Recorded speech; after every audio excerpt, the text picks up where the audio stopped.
Welcome to teacher exam motivation channel. आज हम Thorndike और स्किनर के सिद्धांत के बारे में पढ़ेंगे। तो चलिए आज की क्लास स्टार्ट करते हैं। थॉर्नडाइक का प्रयास एवं त्रुटि का सिद्धांत। प्रयास एवं त्रुटि के सिद्धांत के प्रतिपादक कौन है? E.N. थॉर्नडाइक। प्रयोग किस पर किया? बिल्ली पर। उद्दीपक क्या है इसमें? मांस या मछली का टुकड़ा। किताब इन्होंने कौन सा लिखा? शिक्षा मनोविज्ञान। चलिए देखिए सिद्धांत। इनकी सिद्धांत के अन्य नाम: पहला संबंधवाद का सिद्धांत, दूसरा सीखने का संबंध सिद्धांत, तीसरा उद्दीपन प्रतिक्रिया सिद्धांत, चौथा संयोजनवाद का सिद्धांत, पांचवा अधिगम का बंध सिद्धांत।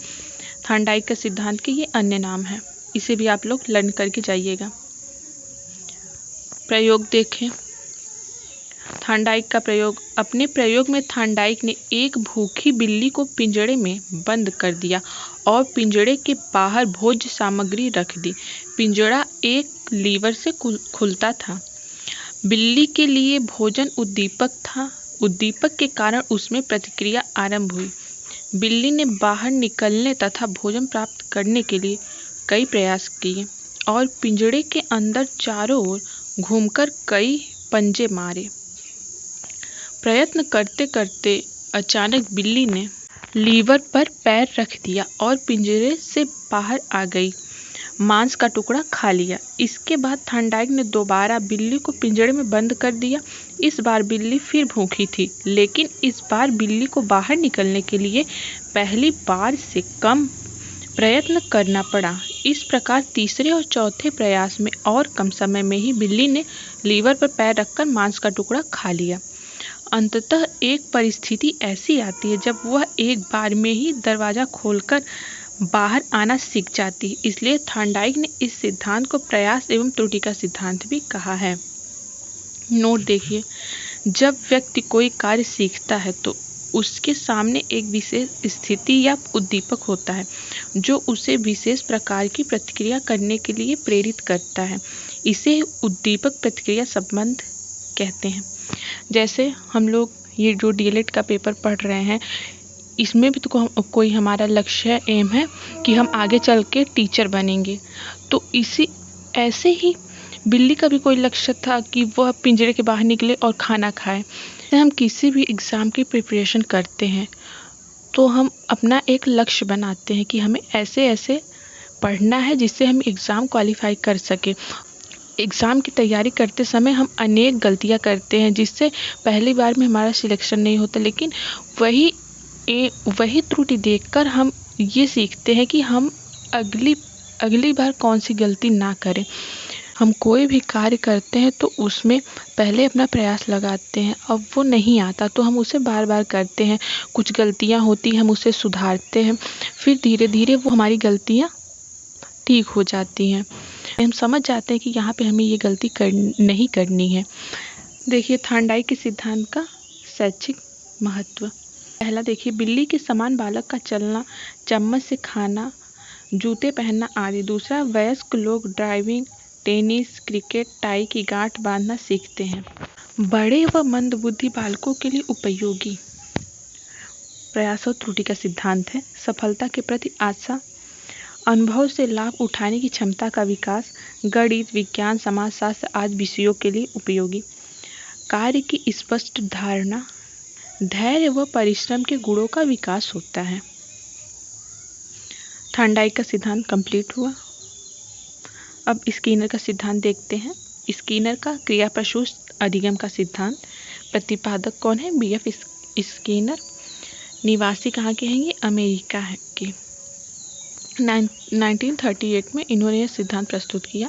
प्रयोग किस पे किया? चूहे पर 1938 में, कबूतर पर 1943 पे। यह सिद्धांत थॉर्नडाइक के प्रभाव के नियम पर आधारित है। स्किनर ने अपने आधार पर बताया कि व्यक्ति प्राणी सीखते समय दो प्रकार का व्यवहार करता है। पहला अनुक्रिया, दूसरा क्रिया प्रसूत। अनुक्रिया में देखिए, इस प्रकार के व्यवहार में उद्दीपक की जानकारी होती है, इसे अनुक्रियात्मक व्यवहार कहते हैं, और उद्दीपक के प्रति होने वाली अनुक्रिया प्रकाशित अनुक्रिया कहलाती है। क्रिया प्रसूत देखिए, दूसरे प्रकार के व्यवहार में उद्दीपक की जानकारी नहीं होती है।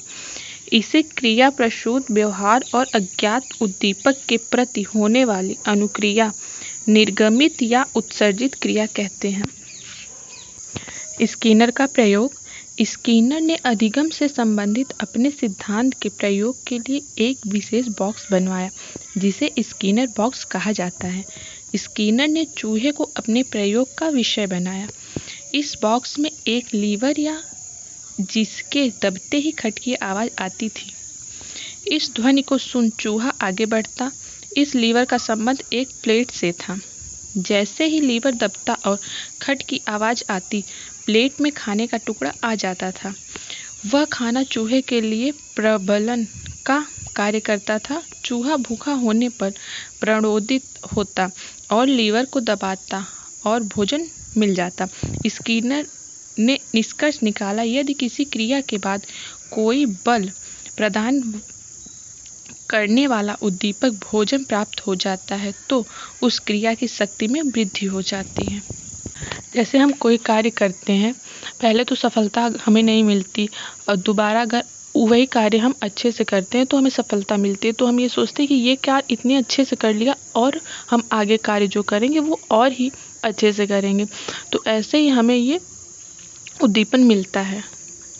स्किनर का मत देखिए, यदि इस प्रकार अनुक्रिया को पुनर्बलित कर दिया जाए तो वे बलवती हो जाती हैं और व्यवहार में अस्थायी परिवर्तन लाती हैं। दूसरा, अनुक्रिया के लिए सदैव उद्दीपक का होना आवश्यक नहीं है। कभी कभी उद्दीपक की अनुपस्थिति में भी अनुक्रिया होती है। इन्होंने परंपरागत थ्योरी आर को आरएस थ्योरी में परिवर्तन कर दिया। स्किनर के सिद्धांत का शैक्षिक महत्व क्या है? पहला देखिए, अवांछित व्यवहारों को नकारात्मक पुनर्बलन प्रदान करके रोका जा सकता है। दूसरा, विद्यार्थियों को तत्काल पुनर्बलन देना चाहिए। तीसरा, विद्यार्थियों का परिणाम शीघ्र घोषित करना चाहिए। चौथा, अध्यापक छात्रों के वांछित व्यवहार को प्रशंसा, पुरस्कार, प्रोत्साहन व अपनी सहमति से पुनर्बलित कर दे तो विद्यार्थी बार बार उस कार्य को करेगा। पांचवा, अभिक्रमित अनुदेशन, कंप्यूटर सहायक शिक्षण, मशीन आदि में पुनर्बलन देने के लिए इसी सिद्धांत का प्रयोग किया जाता है। स्किनर के सिद्धांत के अन्य नाम देखिए। पहला क्या है? आरएस सिद्धांत। दूसरा, सक्रिय अनुबंधन का सिद्धांत। तीसरा, क्रियात्मक प्रतिबंधन का सिद्धांत। चौथा, नैमित्तिक अनुबंधन का सिद्धांत। पांचवा, आर थ्योरी।